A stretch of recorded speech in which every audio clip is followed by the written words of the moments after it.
Hey everyone, welcome to a brand new beach walk filmed on a peaceful Tuesday morning along the Mamaia Nord coastline.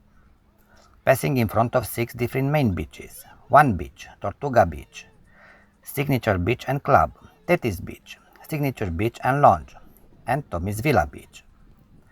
This walk captures a longer and new stretch of the Black Sea shore as the morning slowly comes to life. Soft sunlight, gentle waves, relaxing seaside views, and the calm atmosphere of the coast before the beaches become busy. A real-time walking experience with natural sounds and beautiful scenery all around the shoreline. So take a moment to relax, enjoy the fresh sea breeze, and come along with me for another peaceful beach walk. Thanks for being here. Cheers!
aveți că...